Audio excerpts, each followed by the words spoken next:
Thank you for speaking with the News Minute. So firstly, your party, the PMK, is projecting itself as an alternative to the DMK and the AIADMK, but it is a very crowded political landscape. You also have the PWF with its leader Vijaykanth projecting itself as an alternative to the Dravidian parties. So why should people vote for you, given the fact that your party has aligned with both the AIADMK and the DMK in the past? See, today the perception of the people of Tamil Nadu is they are desperate for a change. In Delhi, what happened? 25 years of BJP and Congress, they said we want a change. It was something new. In West Bengal, 34 years of communist rule, they brought a change. Here, 50 long years, both the parties, DMK and AIADMK, ruined Tamil Nadu. So the people are desperate for a change, especially the youngsters. And when I say youngsters, nearly they have about, 5 crore and 82 lakh voters, out of which about 60% neutral voters, out of which 2/3 are youngsters below 35. All of them, they don't want DMK and AIADMK. They are desperate for a change. And change in the sense they see that Anbumani as a credible alternative. You said in that PWF Vijaykanth. When I say the name Vijaykanth, people start laughing.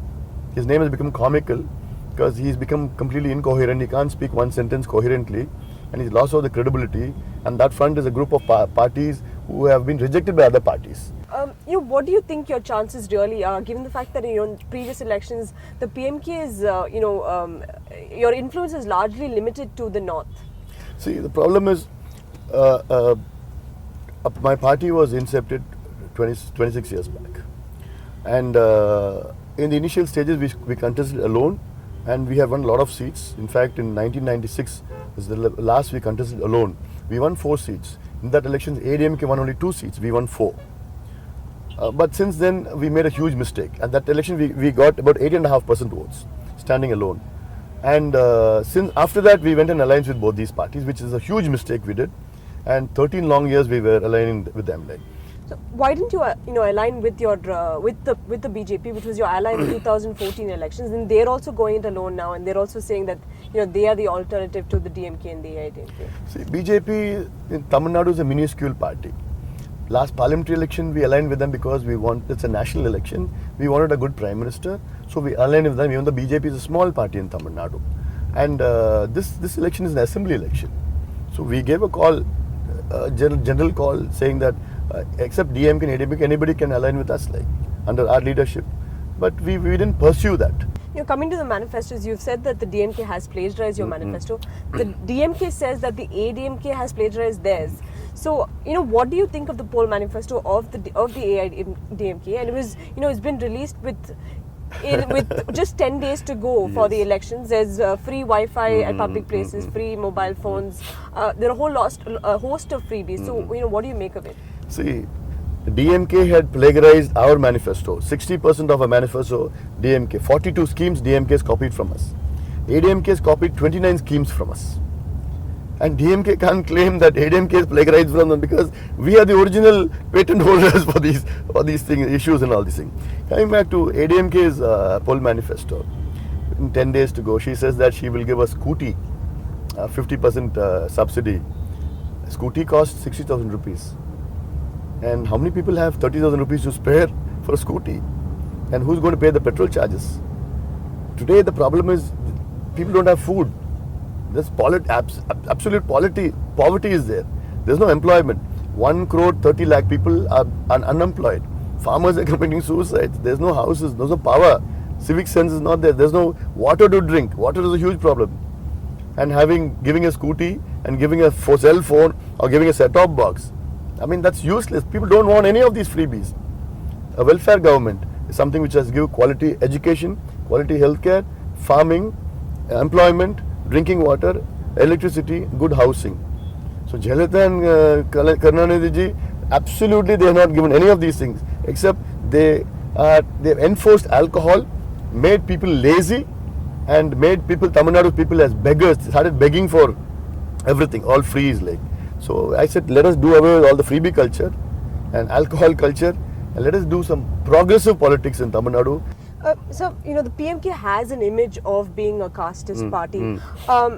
In the past, there's a feeling that leaders don't condemn honor killings or caste violence. You also have, leaders like Kadavati Guru, who you've given a ticket to, and in the past he's made speeches that have whipped up caste passion. So, your actions don't seem to be matching your words. So, what do you have to say?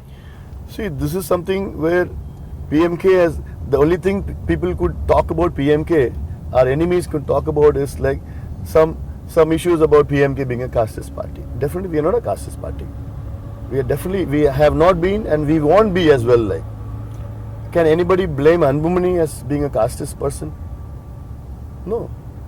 I mean, when I was a minister, I have taken up issues about Dalit issues, a lot of Dalit issues. My party has been the party in Tamil Nadu who has done a lot, maximum for the Dalits. The first minister we gave to a person called Dalit Eril Malai. Second minister we gave to a person called Ponnusamy. My party's general secretary is a Dalit today. No party in Tamil Nadu has a general secretary as a Dalit. When I was a minister, I got reservations for Dalit in the All India entrance exam. 30 years it has not been. The first time I got it after a lot of difficulties.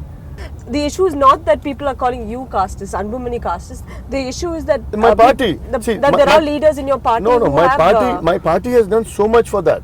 See, Guru is an MLA from my party, and absolutely, you can't blame a person there may be some words been used. Everybody talks about something like, you can't attribute some incident to a person who has spoken something like that. Like. And there's been some incidents somewhere which we are not absolutely involved in that, but we have been implicated for that. It's been trialed by the media. Why? Because as long as we were with the DMK and AIADMK, we were a good party. Once we came out from them, we were a casteist party. Okay, my final question is, a lot of people say that this is not the real election for many people, including for you, that the real battle is really for 2021, that many familiar faces now may not be there 5 years from now, that there could be a political vacuum in the state which people like you could seize upon. So what do you have to say to that? I mean, I don't agree with that, because this election we are winning.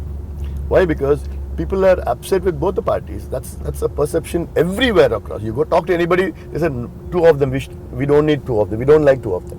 So then alternative. This election, people are going to have a silent revolution.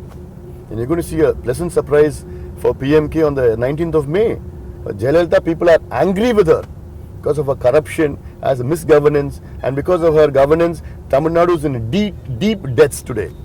And Mr. Karunanidhi ji, because of him, 93-year-old, he has become chief minister 5 times, and he wants to be 6th time also. He's been desperate like. I mean, people should retire, Paul. I mean, everybody retires at 60, 66 or 70. Why can't politicians retire after that? Like, I mean, why? I mean, let them give to the youngster, like, let them give a youngster an opportunity. This is what people want, like. So the same old thing. If Mr. Karunanidhi ji becomes the chief minister 6th time, what is he going to achieve? Nothing. Of Jayalalitha, another time you give an opportunity, there's going to be more corruption. Thank you so much for speaking with us once again. Thank you very much.